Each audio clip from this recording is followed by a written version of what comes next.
Hi, so I wanted to do a little video today just because we are living in insane times. And so I thought I'd do a little video talking about spirituality, about finding ways to come back to ourselves, to come back to what is true, to find your own true north in these times. And I think partly I wanted to do a video as well because today I saw the fabulous Ben Colson on YouTube, who does his videos about sort of strange and mysterious TikToks and things like this. And he flagged up an email from 2018 in which Goldman Sachs posited the question, is it a sustainable business model to cure people?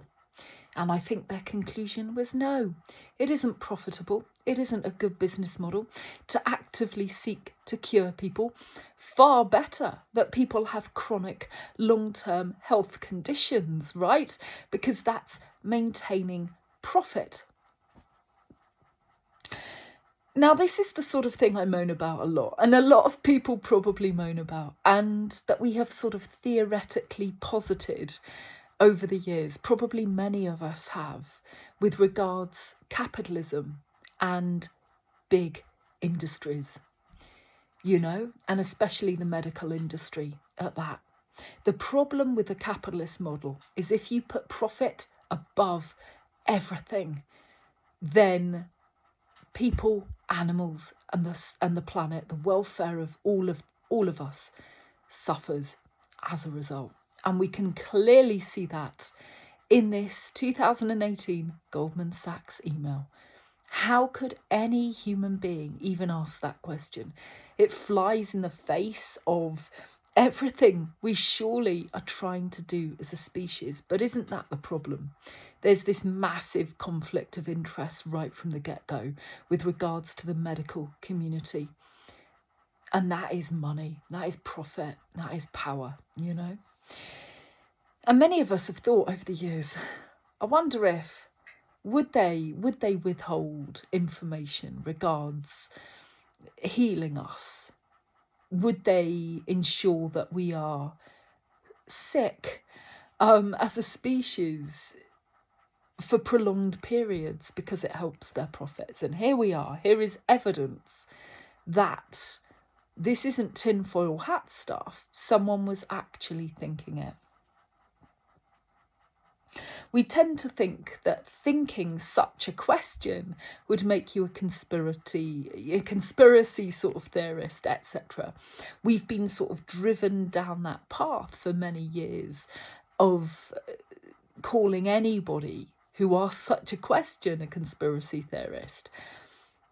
Part of the reason that we go down that route as well is because it's very hard for you to think outside of the framework of your own brain and your heart, etc. What do I mean by that? Well, I mean that if you're basically a good, reasonable, decent human, it's very, very hard for you to envisage scenarios which are not good, reasonable, or decent.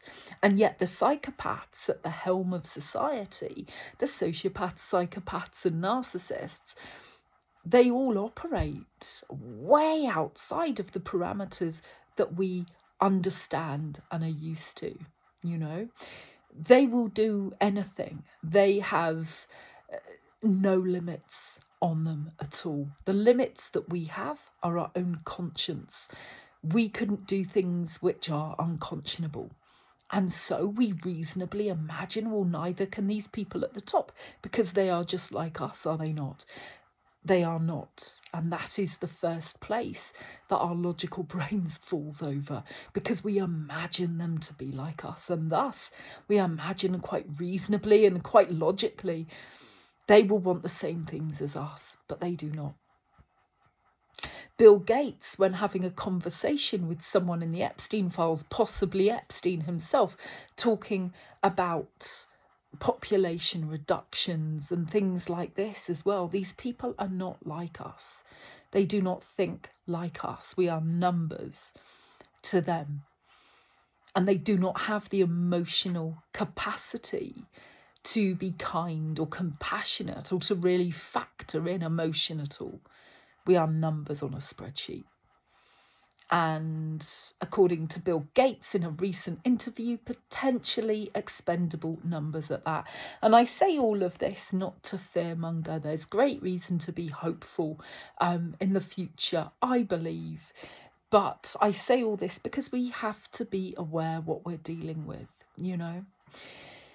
Our society should be founded upon really decent values, really decent foundations.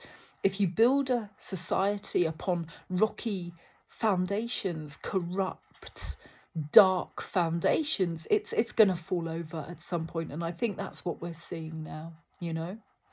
If you have to ask, is curing people a good business model? Well, maybe it isn't a good business model. But then there's the humanitarian side, right? There's the compassion, there's the humanity, the want for people to get better, because that's the right thing. There's the moral compass, the conscience. All of that seems to be gone completely with regards to these people. It's all about profit. They've put profit above everything. They've put a dollar sign upon everything. And so we live in insane times. You know, the fact that this information is out there and many people are probably not even raising an eyebrow because we kind of knew. And so we are so desensitized. We know, and yet we still have to participate in a society where these people get to make decisions which can affect thousands, if not millions of lives, you know. We need people to be cured rather than kept perpetually sick to prop up the medical industry. We know this, and yet it feels like we can't do very much. And it's very easy in the face of all of this news, in the face of all of these things that have happened recently in recent years, it's very easy to get into a cycle of despair, to start to feel like, well, what on earth can we do? There seems to be little hope. How do we make a difference? How do we cope with all of this information, and how do we make a difference, and how do we get to be in the world when there's so much darkness? Well, that's the good news to me anyway. The good news is that love is the greater emotion, that love wins in the end, I believe anyway. The good news is that we're eternal beings having a human experience, that mankind has been enslaved for a very long time. That isn't the good news. But the good news is, the good part is we're starting to wake up to this enslavement, you know. We're starting to join the dots. I think the partial release of the still heavily redacted Epstein files shows us some of the sheer scale of this, the horror of this, you know. So what do we get to do? How do we cope in this world? Well, we shouldn't be numbing out. If you need to numb out for a little while, well, maybe you do, but you must come back to your emotion, because that's what you have that they do not have. These guys at the top, and it's usually men, they exhibit very little emotion in some cases. There's no heart there. There's no soul there. There's no compassion for people in these reports where they try to determine a business model that keeps humans perpetually sick, etc., and think that that's a good idea because of profit. They've lost their minds. They've lost the capacity to reason with compassion and decency and honour and care, you know. But you still have that. You still have that. And that's golden. That's what separates man from machine. That's what separates humans from psychopaths. Your ability to feel. And very often it can feel so overwhelming in this world that we try to numb out. You know, people turn to alcohol or drugs, or they try and find other ways to numb their emotions. But your emotions, your sensitivity in this world, it's a gift. It's not something you should be seeking to put aside, you know.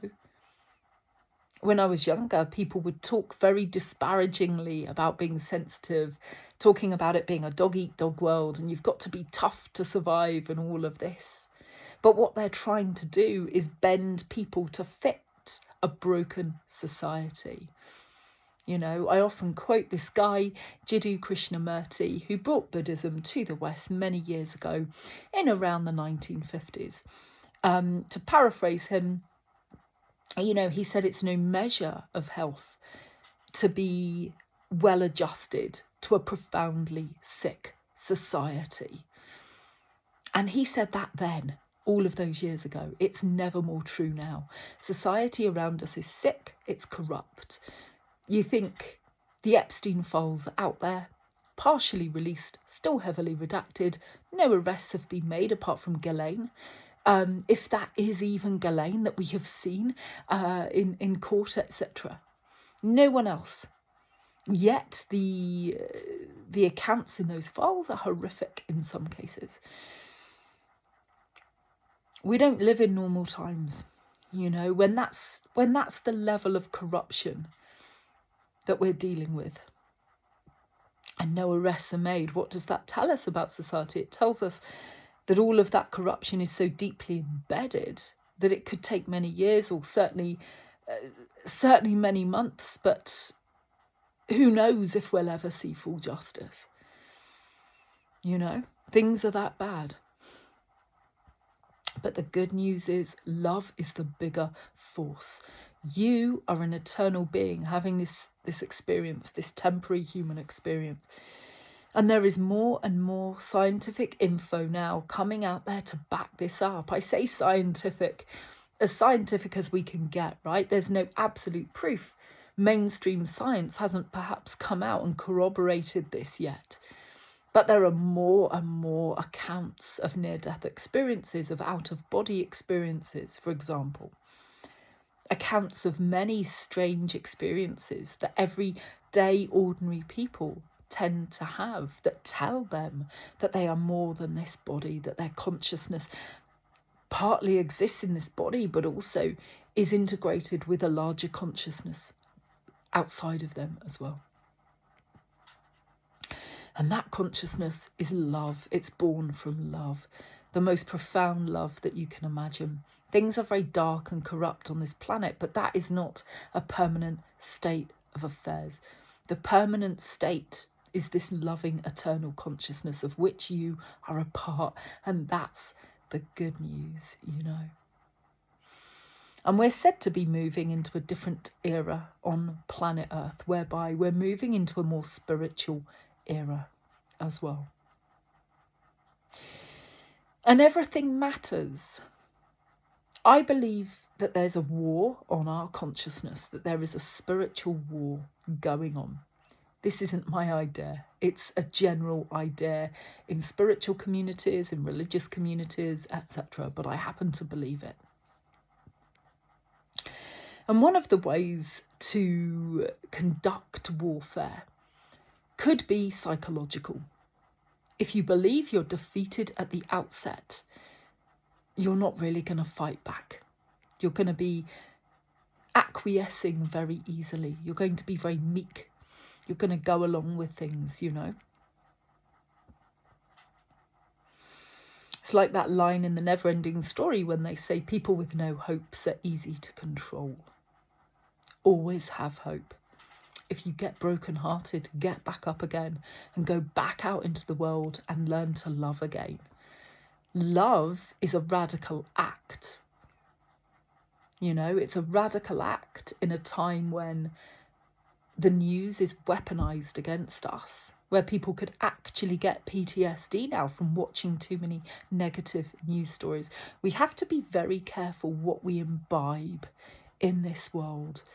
We need to have enough awareness of the darkness that we can make informed choices, say about where you spend your money and what you do in a personal, you know, in your personal life, but not to imbibe so much that you become depressed and dragged down into the pit of despair yourself, because then you'll be no good to a single soul, you know.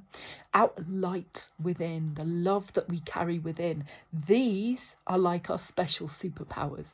The love that you are is your special superpower, you know. How are you in the world? Who are you? How do you show up? How do you show up to your neighbours, friends, colleagues, loved ones, your animals, your pets? How do you show up? Are you still able to love even when the world has broken you? You know, because that's what's called of us. And it's the hardest thing in the world at times, but we are held. We're not doing this alone. You are not alone. You might feel it, but you're not. You're held within this loving consciousness. You have beings who walk your path with you, maybe one spirit guide, maybe a couple. You can call on them for help. You are never alone in this world. You can call on Jesus for help. Plenty of anecdotal stories of how Jesus has supernaturally presented himself to people and helped them in their lives. There are hundreds of such testimonies on YouTube. I also believed I had an experience in that regard as well. And I put my testimony on YouTube to that effect as well. I still believe in this oneness idea. I believe we are in this sea of loving consciousness of which we're all a part. And I believe there are entities that are very powerful who exist in that sea with us. This is my own belief, such as Jesus. But there's a war on.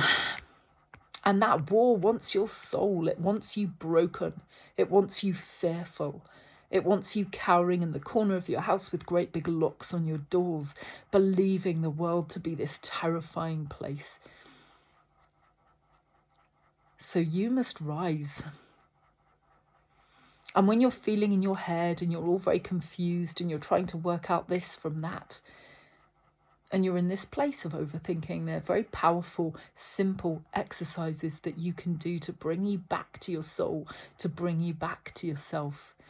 Just going out in nature, recalibrating your soul, coming back to what is good and true, finding tiny moments of joy, finding tiny moments of love, coming back to gratitude, which can be very hard if things are going wrong in your life, to find the little things to be grateful for and holding on to those. And if you can start doing that, you start to create space where perhaps there was just a lot of mental clutter. And if you create a bit of space and you come back to your heart, which is the most powerful tool that any of us have, then you can start to recalibrate and come back to who you are on a bit more of a powerful and effective level in the world, you know? And by powerful, I just mean coming back to yourself, coming back to your own agency. It's very, very easy in times of fear to be wildly looking outside of you for answers. You know, whatever specialists you can come across in any particular area, and sometimes from a place of desperation as well. All of this is very disempowering. We have access to the creator within us. We have access to this creator source field, this energy, this loving consciousness, very, very powerful. And you've got that within you. But these people on this planet that are in charge are quite happy for you to be divorced from that knowledge, that understanding, because then you are more easy to control. Then you're locked in your own mind. You're locked out of your hearts, believing that to be inferior and weak. If you love, if you are able to show emotion, you know, that's often seen as being weak and not very effective in the world and not very useful, not very desirable. But these can be your superpowers. I'm not talking about sentimentality, overblown emotion. I'm talking about simply coming back to the higher heart, coming back to love and enacting that love in your world. And that doesn't mean you should ever compromise your own boundaries either. Being loving doesn't mean allowing other people to walk all over you. You must protect yourself, your own energy. But you can do that from a place of great love, great compassion as well. So who are you? What are you here to do in this world? And I'm not talking about your 9 to 5 job and, you know, the various hats you have to wear of a day. I'm talking about who you are in here. What lights you up? What brings you joy? What are you naturally good at? What are your talents? You know, that's a great place to start. The things you naturally do very well. Very likely these are the things that you're here to do. And if you're not sure, drawing up an astrology chart could help you. Look at what your 10th house is in, you know. That could be an indicator. Look at things like your North Node, what that's in, because that can help excavate parts of you as well. One of the most important things to master is the self. One of the most important things to learn about is who you are. Your talents, your weaknesses, your strengths, your shadow side, working through that as well. Self-mastery is really important. Self-love is really important. If you can't love yourself, have that love and compassion and care and respect and understanding for yourself. How can you truly show up for another, you know? So it's really, really important. And having that understanding of who you are means that you can then fully utilize all of yourself, bring all of your talents to bear upon your interactions with other people and putting yourself out into the world. What are you here to do? How can you light up other people? How can you light up yourself? Because when you step into doing the things you're good at, you step into your talents, the things that bring you joy, the things you do just for fun, not for profit, not for a side hustle, just for fun. When you step into that, that will bring you joy, and that joy is your sustenance. And then when you put that out into the world, that will bring other people joy as well. So finding out what you're here to do is part of it. Doing it from a place of love is another. Love is the most powerful force there is. It really is, you know. People who've measured the electromagnetic field around the heart allege that it can spread about 3 feet or so, maybe a bit more, from your body. It's a measurable field. Whereas your field from your brain, you're talking maybe an inch or so, you know. The heart is the most powerful force there is. And there's the Maharishi effect, whereby I think a group of people did some transcendental meditation. I want to say in California, it's got to be somewhere like that in America. And allegedly, the meditation had an effect, a positive effect upon crime statistics, whereby allegedly the crime rate went down at this time. Now, whether you could actually prove it was as a result of the meditation or not, I don't know. But I can well believe that such a thing is possible. We can affect other people. We all share this same field of consciousness. We're all living in it. We have these bodies which tell us we are separate from each other, but this sea of consciousness that we live in is not. You know, we are not separate from each other, not really. And I think quantum physics sort of bears that out as well. What we're starting to learn about really in quantum physics bears out that idea. We are not separate. We are not alone.